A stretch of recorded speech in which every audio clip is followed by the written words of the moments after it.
Black sisters removed from first class. Their phone called to CEO. Dad grounds the flight. You need to leave the cabin now. But this is our seat. We paid. It's been flagged. Step out before we call security.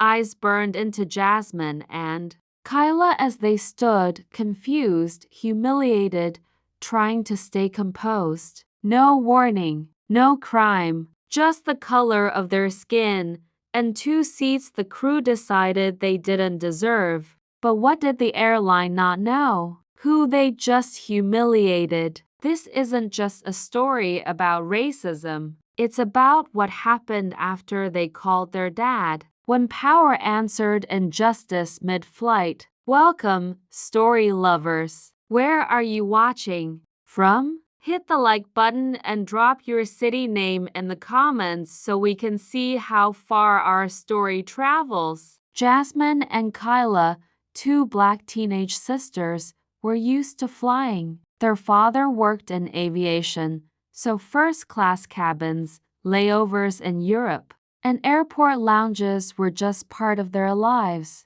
At 17 and 15, they'd learned to carry themselves with quiet confidence, never flashy, always respectful. This flight was supposed to be routine.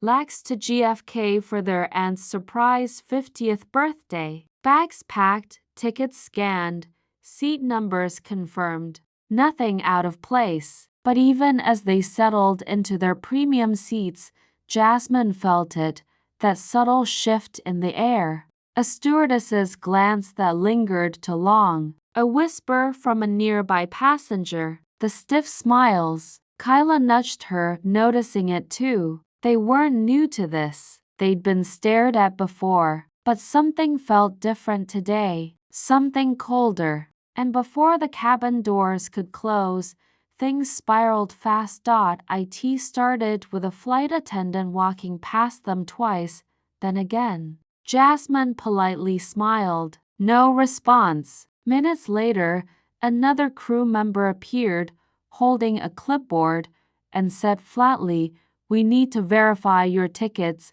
Confused but calm, Jasmine handed hers over. The attendant frowned, nodded, and disappeared. But then came the announcement.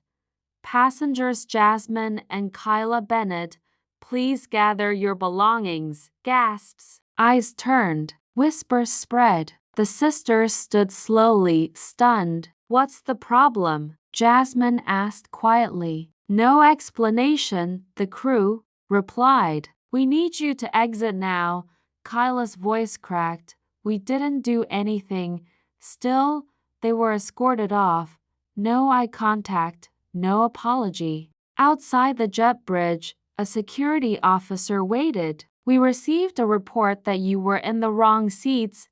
Their boarding passes proved otherwise. That's when Jasmine pulled out her phone and whispered, "Call Dad." Within minutes, a supervisor came running. Another followed. Tension spiked as Jasmine calmly showed her boarding pass again, then placed a call. She didn't raise her voice. She didn't have to, because their dad wasn't just any dad. He was the CEO of the airline. Inside the cockpit, a call lit up from Central Command. Then another. Within moments, the plane's captain stood up and walked out of the cabin, pale. An announcement buzzed overhead. This flight is delayed due to an unexpected crew protocol violation. At the gate, Jasmine watched calmly as frantic managers approached. One tried to apologize, the other tried to explain, but the girls said nothing, not until a corporate liaison arrived, breathless, and bowed his head. I'm so sorry. Mr. Bennett is requesting the immediate grounding of this aircraft pending internal review. Passengers were told to disembark. Phones buzzed. News spread. Kyla glanced at her sister and whispered, I guess they believe us now.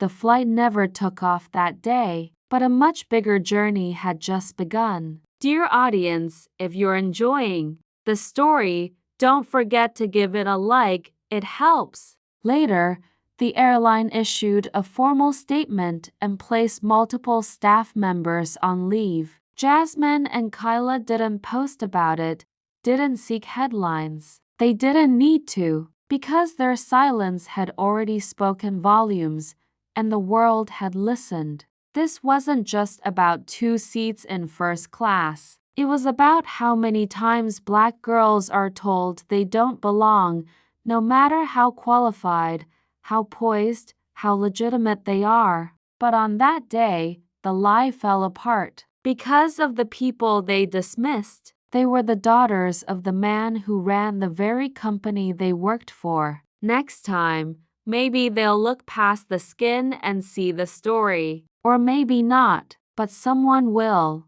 Always be watching. Thanks for watching. Subscribe to our channel for more powerful stories and new videos. Take care.